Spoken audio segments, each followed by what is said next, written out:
தியாகிகள் தினத்தையொட்டி புதுச்சேரியில் உள்ள தியாகிகள் நினைவிடத்தில் கம்யூனிஸ்ட் கட்சியினர் மற்றும் பல்வேறு தொழிற்சங்கத்தினர் மலர் வளையம் வைத்து அஞ்சலி செலுத்தினர்.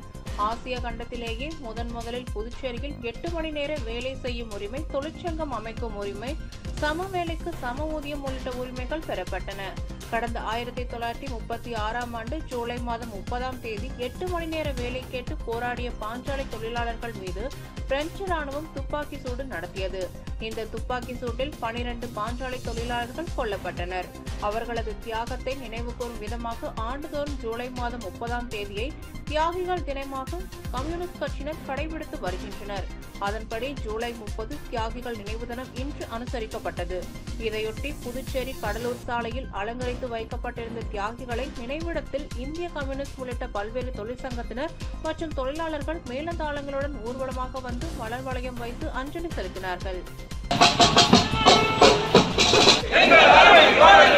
வீர வணக்கம், வீர வணக்கம், வீர வணக்கம் செய்கின்றோம். மக்கள் தலைவர் சுப்பையாவே, மக்கள் தலைவர் சுப்பையாவே, சுப்பையாவின் வழியிலே எங்கள் போர் தொடர்கிறது. வீர வணக்கம், வீர வணக்கம், வீர வணக்கம், வீர வணக்கம்.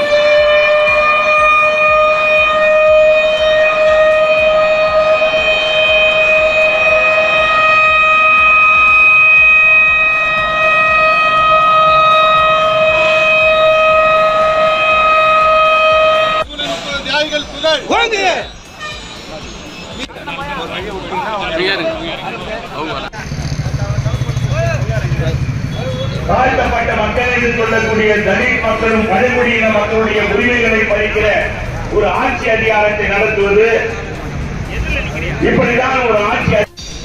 மத்திய அரசாங்க நம்முடைய மாநிலத்திற்கு தேவையான நிதியை ஒதுக்கியிருக்கிறதா?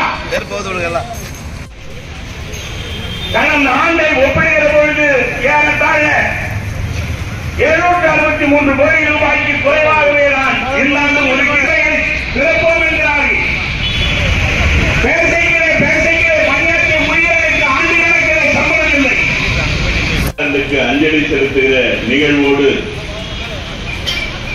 நம்முடைய இயக்கத்தை ஒரு தினமாகவும் இந்த தினத்தை நாம் கடைபிடித்து வருகிறோம்.